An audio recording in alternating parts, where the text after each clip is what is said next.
of our 8 killer whales that call SeaWorld San Diego home. Let's get started by learning a little bit more about them. To start off, we're going to meet Ulises. Now, Ulises is topping the scales at about 10,000 pounds, and he just turned 46 years old on January 2nd. Now, let's go ahead and give him a big round of applause for Ulises.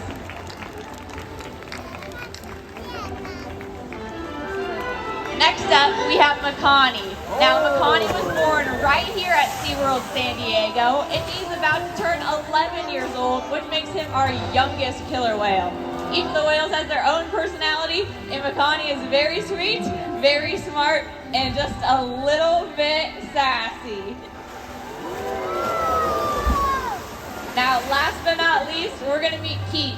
Keet is the first killer whale I ever started working with, and he truly has a very special place in my heart. Now, he is truly a gentle giant, and here he comes. Let's go ahead and give Keet a big round of applause. Those are our 3 killer whales that we're going to get to meet today. Now, no day is identical for our family of killer whales, and that's on purpose. We achieve this variability by doing a variety of different sessions throughout the day. Now, these sessions are organized in an acronym we call HELPERS. HELPERS stands for healthcare, exercise, learn, play, and relate. Today, we're going to be looking at 3 of those different sessions, all combined into this presentation. So today, we're going to talk a little bit about healthcare, relationship, and learning, and how all those go hand in hand. Now, our whales are going to make their way down to the glass and show you what it is to build a relationship with a killer whale. Now, we don't just pull these people off the streets or out of the stands and have them start working a killer whale. It takes a long time to be able to even get to this point, to have a killer whale right there in front of you. And then once you do, it takes a long time to build a relationship with them. So to even get to this point, we are looking for 3 vital things here at SeaWorld San Diego. A college degree, so most of us went to college. We have a college degree. I have my degree in marine biology. Secondly, you're a great swimmer. We're surrounded by 6 million gallons of water. And 3, you've worked with a lot of animals before. So we have a lot of different animal experience. We have people that worked with horses, lions, tigers, dogs, cats, goldfish, you name it. But all that animal experience translates to be able to work with killer whales. Now, what we're doing right now is just building a relationship and getting more face time with our whales. Each of the whales responds differently to each one of us. They have excellent eyesight both above the water and below the water. So they can tell each one of us as trainers apart. So they know when you're new. So each of the whales has their own team of trainers. So each of us on the team, you can start working with one whale and really start learning them. So I started working with Keet. He was the first whale I ever started working with. And you spend a lot of time with them and eventually working up to work all 8 killer whales. Now, the R in relate and P in play for helpers, they kind of go hand in hand.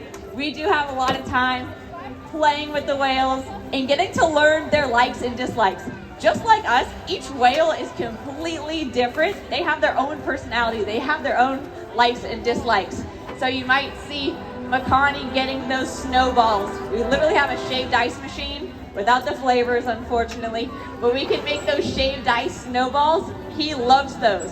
Now, Ulises right here in the middle couldn't care for them at all. He likes those giant whiskey drink sized ice cubes instead. If you try to give him a snowball, guess what? He's just going to close his mouth and he's going to say, no, thank you. So our training and relationship with them relies heavily on getting to know them as an individual. And the whales are so smart. They're always looking for attention. They come up with games to play with us. So we can play kind of hide and seek. Obviously, I'm the one hiding. For the whales, they'll also like to play what we call a peck flipper up game. So Corky and Makani and Keet will run for hours with giving you their peck, just like Sam's showing off, and running back and forth across this entire stadium.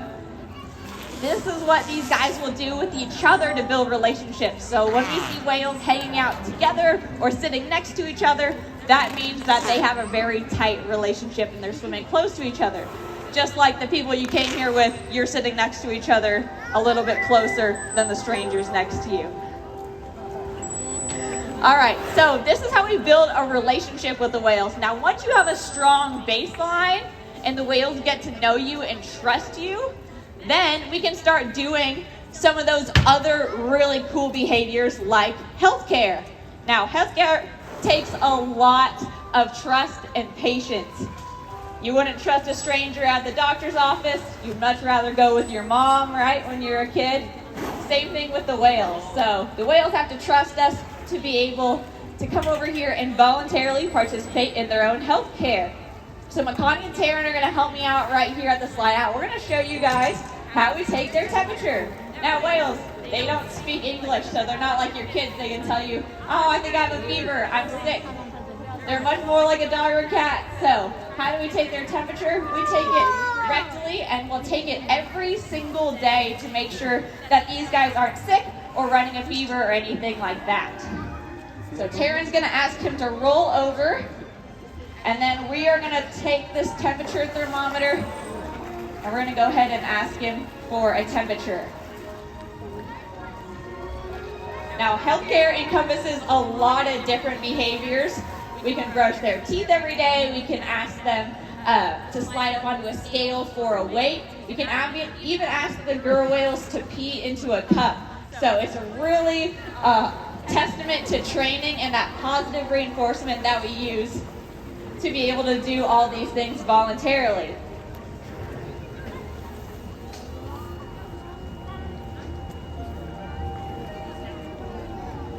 So I'm just going to stick this in here.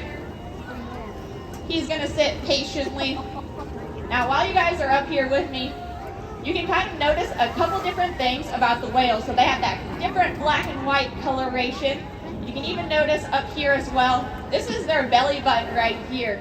Normally they have a black belly button, but Makani is kind of an anomaly here. He's the only one that doesn't have a black belly button, but he still does have a very large belly button. So we're going to wait for this temperature to climb.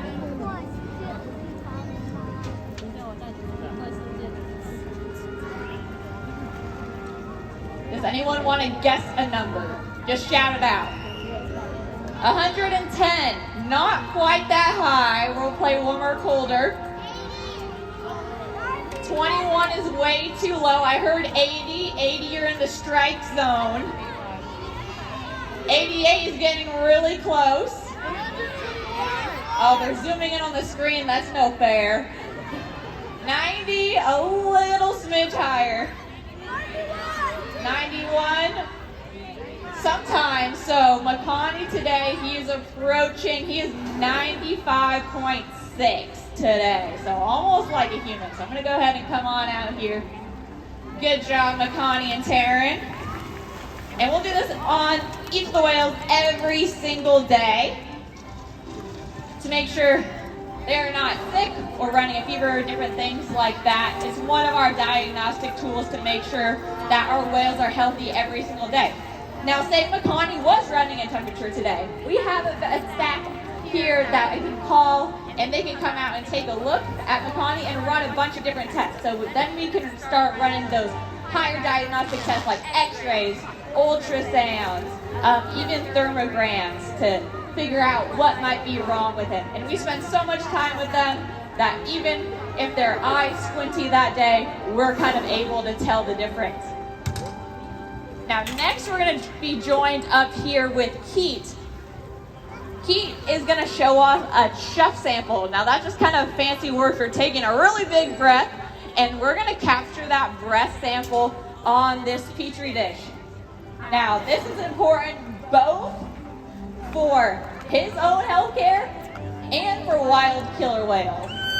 So researchers around the world can ask us to get a breath sample from our whales, and then they can compare it to breath samples of wild killer whales all around the world. Who's ever done a science experiment before?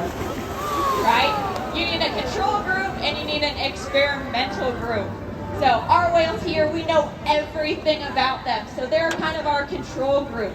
So right now we can ask them for a breath. I'm gonna wipe off this little bit of water right here. I'm gonna hang on tight to this. Little breath, and you guys can kind of see those droplets collecting on there. That's a good breath. And then we can take this, we can grow those cultures on it and see if he has anything growing in his lungs or anything like that.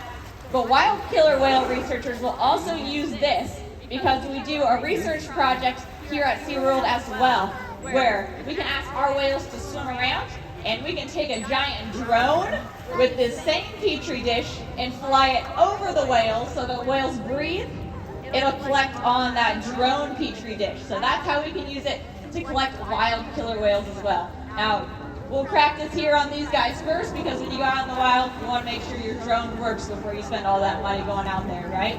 So we can use these guys as both a control group for our experimental results and for testing out those different prototypes as well. All right, lastly, we are going to talk about learning. So learning is a big part of what we do every single day here at SeaWorld San Diego. Whales are extremely intelligent. They know over 300 different behaviors. So coming up with different things to train them is extremely hard and it takes a lot of creativity. So right now, Sam and Ulises are going to show off some tones. What we mean by tones, there's an underwater sound system that plays those different sounds underwater. Now, Mike, that very tall guy with the yellow box in his hand, he is holding that tone controller. So it's almost like a killer whale video game. Killer whales and dolphins, they can't hear our voices. Our voices are a little too low for them to hear. So that's why we're using those hand signals to communicate with them. So each hand signal correlates to one specific behavior. So we'll ask the whales to do that behavior with that hand signal, and then they can hear this really high-pitched bridge. Anytime you hear this bridge here at SeaWorld, this whistle, that means great job, come on back and get a reward. And that reward can be fish, ice cubes, back rub, toys, something different every single time. So right now, Uli's going to be showing off a variety of his different tones that he knows. He knows about 10 different sounds. So 10 different sounds will be playing one at a time underwater, and he has to pair that behavior with that sound. So in theory, no one even has to be on stage at all, and I can just be playing different sounds, and he knows what behaviors are correlated to that. Right now, he kind of needs a reminder. Just like me with math, I'm like, I don't get it. Sometimes I get them confused. So right now, it's almost like learning a different language where he's pairing those different words and different behaviors together. So right now, Mike has pressed that sound. He's going on what we call a pod swim, a slow perimeter pod. Mike's gonna hit a different sound underwater.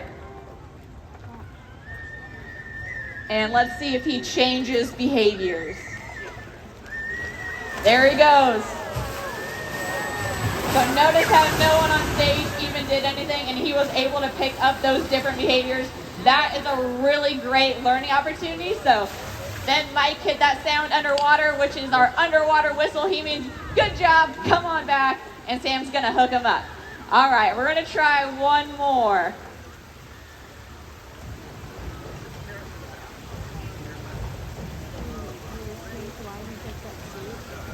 So this is a little bit of a harder one that he's learning. So Sam's gonna help him out and kind of give him that cheating answer of where he's supposed to go. But let's see if he can match this right over here. Let's give him a big round of applause if he gets it right. Good job, Ulises. All right, now we're gonna bring all three boys back out here, and this is our group project time. Who likes doing group projects? In a group project, the reason people don't like doing group projects is everyone in the group gets the same grade. Same thing for the whales. So right now we're going to do a group contingent group project where we're gonna play those same sounds underwater and all the whales in the pool have to respond. Now, Keet is arguably the best at the tone, so he might be helping out the other boys and he might be helping out Ulises, letting them know, hey, this is, I think, what we're supposed to be doing. So let's see if all three boys can get it together and figure out these underwater tones.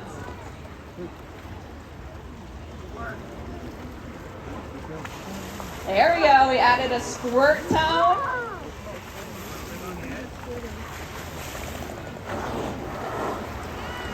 And a fast swim tone. Very nice, boys.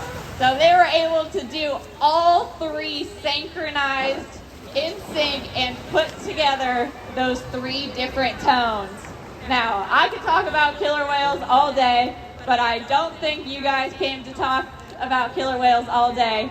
I think you guys are ready to see what these whales can do. Thank you guys so much for showing off this really cool training session. Are you guys ready to see what the whales can do all by themselves?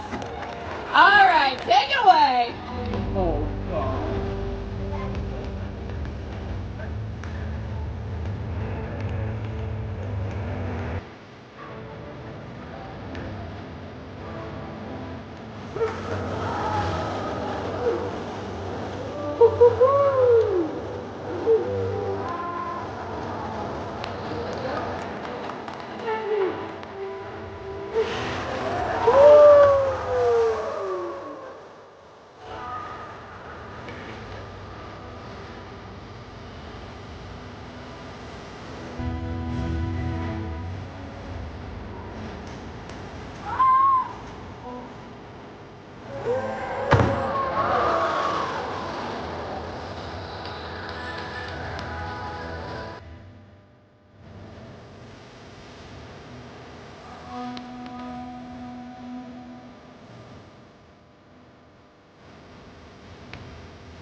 Thank you so much for joining us today here at Inside Look. If you guys have any other questions, we'll be down here at the front to answer those. Make sure you grab your stamps on the way out and have a great rest of your day here at SeaWorld. Goodbye, everybody.